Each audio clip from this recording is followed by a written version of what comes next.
അസ്സലാമു അലൈക്കും. ഹറമിലെ ബാബുസലാം സലാം ഗേറ്റ് എവിടെ എന്നുള്ളതിന്റെ ലൊക്കേഷൻ ഒന്നും പറഞ്ഞുതരാം. പരിശുദ്ധ ഉംറയിലെ സായി ചെയ്യുന്ന സഫ മറുവയാണ് ഈ കാണുന്നത്. ഇതാണ് മറുവ. ഈ മറുവ കഴിഞ്ഞിട്ടാണ് നമ്മൾ സായി കഴിഞ്ഞ് പുറത്തിറങ്ങുക.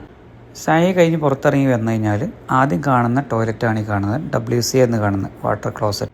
ഈ ടോയ്ലറ്റ് കഴിഞ്ഞിട്ട് അജിയാദ് ഭാഗത്തേക്ക് ക്ലോക്ക് ടവറിൻ്റെ അടുത്തേക്ക് പോകുന്ന വഴിക്കുള്ള ഈ വെള്ള ബിൽഡിംഗ് ആണ് റോയൽ പാലസ്, രാജാവിൻ്റെ കൊട്ടാരം. ഈ കൊട്ടാരത്തിനടുത്തേക്ക് പോകുന്ന സമയത്ത് ഇടതുഭാഗത്തായി കാണുന്ന ഈ മഞ്ഞ ബിൽഡിംഗ് ലൈബ്രറി, മുത്തുനബി സല്ലല്ലാഹു അലൈഹി വസല്ലം തങ്ങൾ ജനിച്ചതെന്ന് പറയപ്പെടുന്ന വീട് നിൽക്കുന്ന ഭാഗം. അതിന് നേരെ വലതുഭാഗത്തായിട്ട് വലത്തേക്ക് ഒരു വഴി കാണാം.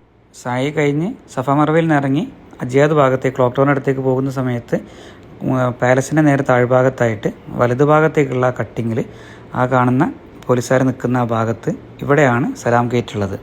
മുത്തു ഹബീബ് സല്ലല്ലാഹു അലൈഹി വസല്ലം തങ്ങളെ വീടിന് നേരെ മുൻഭാഗത്താണ് ബാബുസലാം വരുന്നത്. അതുകൊണ്ട് തന്നെ എപ്പോഴും ഹറമിലേക്ക്, മസ്ജിദുൽ ഹറമിലേക്ക് റസൂലുള്ളാഹി കയറിയിട്ടുള്ളത് ഈ വാതിലൂടെയാണ്.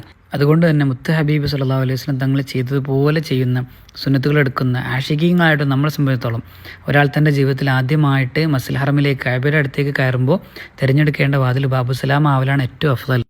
ഈ ഡോറിലൂടെ കയറി കഴിഞ്ഞാൽ നേരെ മത്താഫിലേക്ക് കഅബയുടെ അടുത്തേക്ക് ആയതുകൊണ്ട് തന്നെ ചില സമയങ്ങളിൽ, പ്രത്യേകിച്ച് നിസ്കാരത്തിൻ്റെ സമയങ്ങളിൽ ഇവിടെ ബ്ലോക്ക് ചെയ്യാറുണ്ട്, അടക്കാറുണ്ട്. അതൊന്ന് പ്രത്യേകം ശ്രദ്ധിക്കണം കേട്ടോ.